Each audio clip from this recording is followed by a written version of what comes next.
ജട്ടിരായുവിൻ്റെ ജട്ടി കീറി, വീണ്ടും ജട്ടിരായുവിൻ്റെ ജട്ടി കീറി.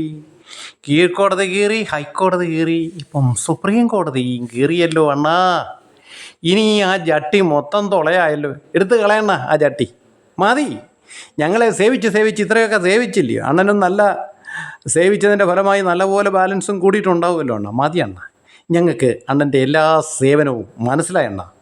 അണ്ണൻ ഞങ്ങൾക്ക് വേണ്ടി ഇനിയും കഷ്ടപ്പെടരുതേ എന്നൊരു അഭ്യർത്ഥന മാത്രമേ ഉള്ളണ്ണ.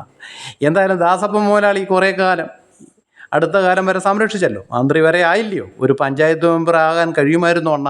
ശരിയായ രീതിയിൽ അന്നേ കോടതി നീതി നടപ്പാക്കിയിരുന്നെങ്കിൽ ഒക്കെ വൈകിയെങ്കിലും അണ്ണനെ പോലുള്ളവരെന്തായാലും ഇനി ഈ പണിക്ക് ഇറങ്ങില്ല എന്ന് ഞങ്ങൾ അനുമാനിക്കുന്നു.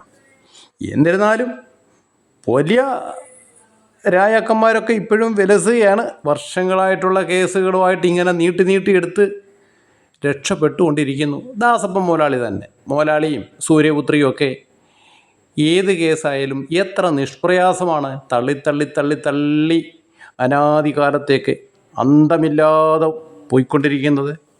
ഇപ്പം സൂര്യപുത്രയുടെ കേസ് ഡൽഹിയിലെ കോടതി പറയുക, ഞങ്ങൾക്ക് സമയമില്ല കേസെല്ലാം കൂടെ പരിഗണിക്കാൻ. ജൂലൈയിലേക്ക് മാറ്റി. ജൂലൈയിൽ ചെല്ലുമ്പോൾ സെപ്റ്റംബറിൽ വെക്കും.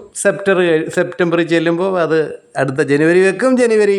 മാർച്ച് വെക്കും. മാർച്ച് വീണ്ടും ജൂലൈയിലേക്ക് വെക്കും. അങ്ങനെ നീക്കി കളിക്കാം. ജട്ടിരാജു അണ്ണന് ഇക്കാര്യത്തിൽ അഭിമാനിക്കാൻ 10-35 വർഷം അണ്ണനും രക്ഷപ്പെട്ടില്ലേ. നിങ്ങളൊക്കെ രക്ഷപ്പെടുവണ്ണ. എങ്കിലും അതിൻ്റെ ഇടയിൽ വല്ലപ്പോഴും ഇങ്ങനെ ഒരു വിധി കിട്ടുമ്പോൾ ഞങ്ങൾ ഒന്ന് ആഘോഷിക്കട്ടെ അണ്ണ. അപ്പോൾ ലാൽ സലാം ജട്ടി അണ്ണ.